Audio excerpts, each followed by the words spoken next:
düşürük. Deməli uşaqlar, sulanmaq sözü iki növdə ola bilər. Verilmiş qrammatik məna növündə ola bilər. Başqa bir halda heç vaxt olmur. Bunun biri məhculdur, biri isə məlum növdür. Əgər hər hansısa bir ərazinin sulanmağı mənasında fərqi yoxdur. İstəyirsən bu bağçanın sulanmaq olsun, çəmənliyin sulanmaq olsun, gülün sulanmaq olsun, fərqi yoxdur. Nəyisə sulamaq mənasını ifadə edəndə bu məhcul növdə olur. Məsələn, deyirəm ki, bağça sulandı. İndi gəl istəyirsiniz burada feili köklə şəkilçi ayıraq baxaq. Bizim məhsul növü şəkilçisi nədir? Və n.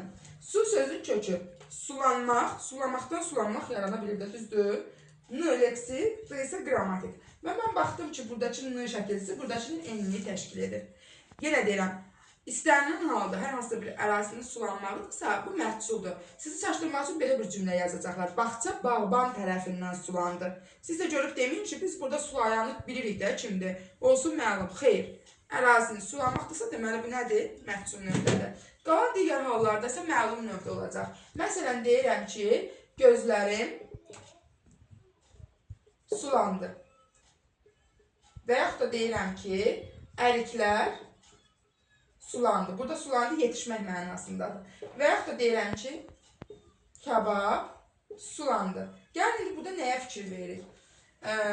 Kök şəkilçiyə ayırmağa baxırıq. Su sözün kökü. Mən bilirəm ki, gözlərim sulanan zaman burada sulamaq hadisəsi baş vermir. Öz-özünə başlayır sulamaq. Lamilər şəkilçisi heç bir növdə olmadığı üçün məlum növdədir.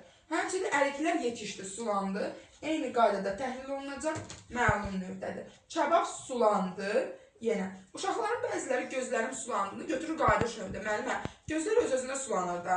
O zaman da yadınızda saxlayın ki, biz birinci məzmuna baxmırıq. Birinci şəkilçiyə baxmalıyıq. Qayıdış növünün şəkilçisi nədir? I, n, düzdür?